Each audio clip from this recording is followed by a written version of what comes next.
Hey guys, once again, terrible lighting. It's just bad lighting. What was I going to say? Really important for me.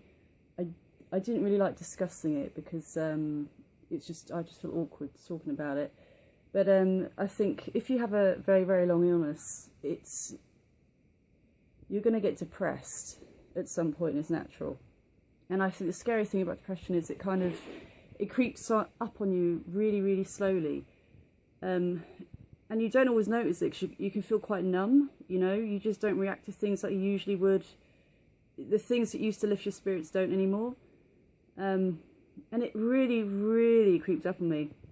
Now, I saw a counsellor before for anxiety, mainly brought on by like vestibular migraines, constantly feeling dizzy. One of the biggest symptoms is anxiety. But the depression really hit me hard, and I'm seeing somebody for it on Monday. Nobody would know, because even though they know I've been ill for a long time, when I do go out, I'm always me, smiling, laughing, joking around, being silly. And I've always been that character, so I don't want people to see me differently, It's kind of a pride thing. You want to be the person you used to be, like the strong one, the funny one. I used to look out for my friends. They'd always come up to me if there's any issues or problems. So to show yourself so weak and so low, you don't really want to receive pity from them. You still want to be strong and carry on. And you can't.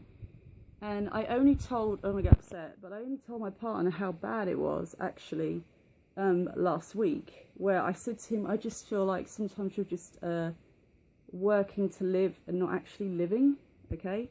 So even though I'm miles better than what I was, like by far, I can actually go out now and have a few drinks with mates. I can do so much more.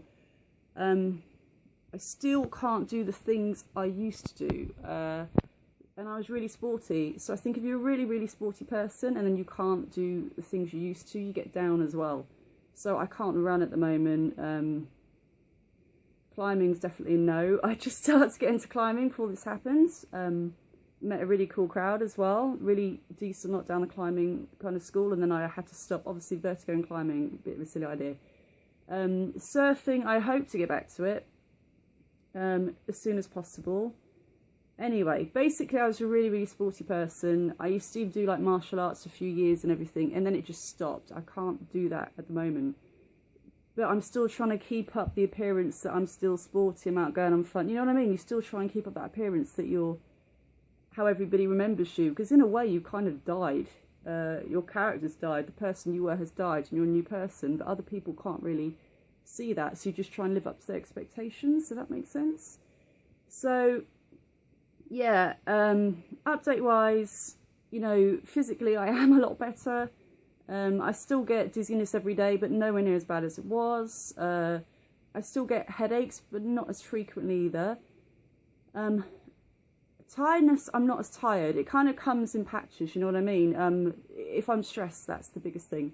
But the biggest point to make is, as I recovered physically, mentally I went downhill. That's the weirdest thing. So you would have thought as I got better, I should be happier. But if anything, I got more depressed because I'm still not there yet, nowhere near there yet. You know what I mean? If I was just completely healed, fine, I'd go back to a really great career, I'd go travelling, I'd have loads of money to do surf trips, but I don't have that. And I'm still very limited to where I can work and what I can do because lights stuff trigger it. So it can be really lonely. Actually, what am I talking about? It's very, very lonely. So I think obviously you're going to get depressed, and the biggest thing to do is to talk to people. I know everybody says that. They go, oh, you've got to talk to people. But I wish I'd done it sooner, I wish I'd told my partner sooner how bad it was, but I didn't want him to look at me in that way, like, oh, I've got a crazy girlfriend. Even though I am nuts, I just didn't want him to see me in that way. Or have that look. You know that look you get when you tell somebody something like that? I didn't want to have that look. But as somebody mentioned to me, it's actually braver to confront it and talk about it than it is to ignore it. So I'm going Monday and I'll see how things go from there, and I will update you. Okay, bye guys.